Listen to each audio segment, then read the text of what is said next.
কালিয়াগঞ্জ ব্লকের ধনকৈল অঞ্চলের মনোহরপুর গ্রামকে জৈব গ্রাম নামে পরিচিত। এই গ্রামের বেশিরভাগ কৃষকেরা সরকারি সহযোগিতায় জৈব সার তৈরি করে কৃষি কাজ করছে। এই এলাকার কৃষকদের আরও এগিয়ে নিয়ে যাবার লক্ষ্যে এবং কৃষি ও অন্যান্য বিষয়ে কৃষকদের সচেতনতা বৃদ্ধি করতে ভারত সরকারের উদ্যোগে কৃষি বিজ্ঞান কেন্দ্র, রাজ্য সরকারের কৃষি বিশ্ববিদ্যালয়, সরকারি কৃষি বিভাগ ও জাতীয় কৃষি অনুসন্ধান পরিষদ যৌথভাবে গত 29 মে থেকে যা চলবে আগামী 12 জুন পর্যন্ত জেলা জুড়ে বিকশিত কৃষি সংকল্প অভিযানের আয়োজন করেছে। এদিন মনোহরপুর গ্রামে কৃষক অবেন দেব শর্মার বাড়ির পার্শ্বস্থ এলাকায় একটি বিজ্ঞানসম্মত আধুনিক কৃষিকাজ ও বিভিন্ন ধরনের পশুপালনের উপরের সচেতনতামূলক আলোচনা সভার আয়োজন করা হয়। উপস্থিত ছিলেন চোপড়া কৃষি বিজ্ঞান কেন্দ্রের কৃষি বিজ্ঞানী ডক্টর ধনঞ্জয় মণ্ডল, অপর বিজ্ঞানী সুদীপ নন্দী সহ অন্যান্যরা। এই ধরনের কর্মশালা হওয়ায় খুশি এলাকার কৃষকেরা। আমার নাম অবেন দেব শর্মা। এটা কর্মশালাটা হচ্ছে মনোহরপুর জৈব গ্রাম হিসাবে কর্মশালাটা হচ্ছে আর কি। এই মানে চাষবাসের। জৈব গ্রাম কেন বলা হয়? এটা জৈব গ্রাম আমাদের পশ্চিমবঙ্গ সরকারের উক্ততায় এবং কি আমাদের মাননীয় এডিএ ম্যাডামের উক্ততায় এই প্রকল্পটা চালু হয়েছে। 40 জন চাষি নিয়ে জৈব গ্রাম আমরা অর্গানিকে সব চাষবাস করি।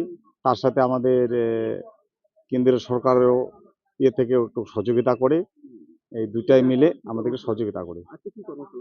আজকে কর্মশালা হচ্ছে হাঁস, মুরগি, গরু, ছাগল এবং কি কৃষিকাজের এগুলোর কর্মশালা হচ্ছে।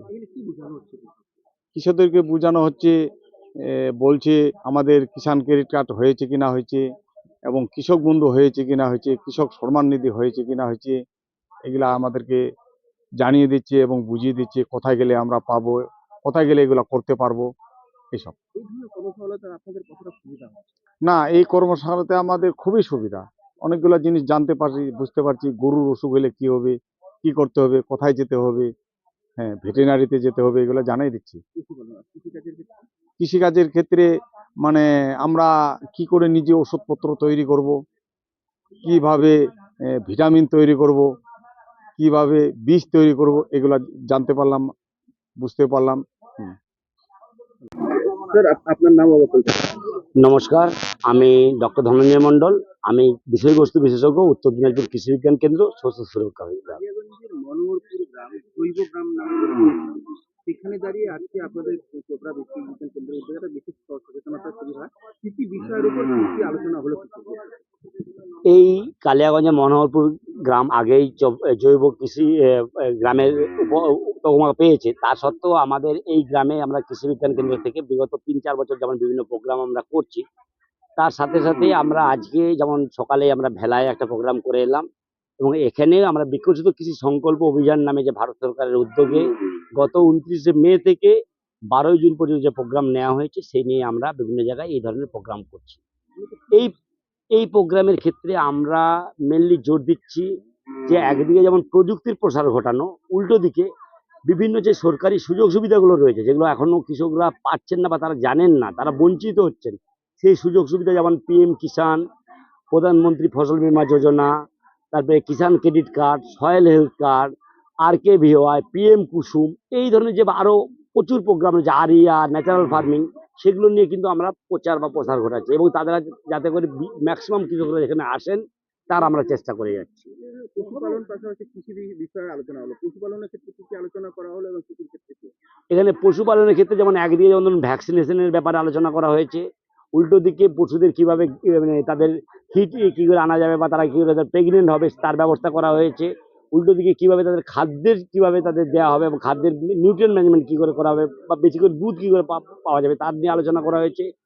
আবার উল্টো দিকে যেমন ধরুন তাদের বিভিন্ন যে রোগ জ্বালা হয়, সেগুলোর ম্যানেজমেন্ট কি পদ্ধতি হতে পারে, সেগুলো নিয়ে আলোচনা হয়েছে। সাথে সাথে কৃষির যে একই রকম প্রাকৃতিক কৃষি বা ঘরোয়া কৃষি বাগান বা ফল ফুল সবজি কিভাবে করতে পারে বা ফসল চক্র কিভাবে আবর্তিত করতে পারে, একই জাতের ফসল না লাগিয়ে বছরের পর বছর তাদের কি করে সেটা করতে অন্যান্য ফসল লাগাতে পারেন, সেটা নিয়ে আলোচনা করা হয়েছে। সয়েল হেলথ ম্যানেজমেন্টের যেমন আমরা সেটা নিয়ে আমরা খুব জোর দিয়েছি, এবং একই রকমভাবে প্রাকৃতিক কৃষির উপর সবচেয়ে বেশি জোর দেওয়া হয়েছে, যাতে করে এই এলাকার কৃষকরা আমাদের সাথে কাজ করে তারা আরো বেশি এগিয়ে যেতে পারে, জেলার তথা এই ব্লকের এবং এই গ্রামের উন্নতি হয়। কেমন কৃষকদের উৎসাহ দেখছেন?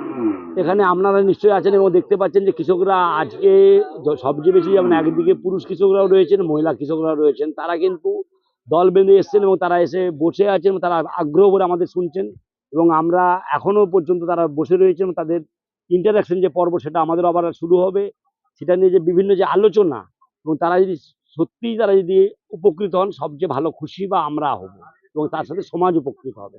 সবসময় মহিলারা এগিয়ে এলেই দেশের তথা সমাজের উপকৃত হয়, কারণ এটা সবসময় আমরা বলি একজন পুরুষ মানুষ শিক্ষিত হলে সে পরিবারের আরেকজনকে শিক্ষিত করতে পারে, কিন্তু একজন মহিলা যদি শিক্ষিত হন তিনি কিন্তু তার পরিবার তথা সমাজকে শিক্ষিত করতে পারেন। কারণ আমরা জানি মাতৃগর্ভে যখন থাকে মাতৃশক্তি যত বেশি উন্নতি করবে, আমরা মাতৃগর্ভে থাকাকালীন আমরা যা শিক্ষা পাই মাতৃগর্ভ থেকে পাই, তারপর প্রথম পাঠদান আমরা মায়েদের থেকেই পাই।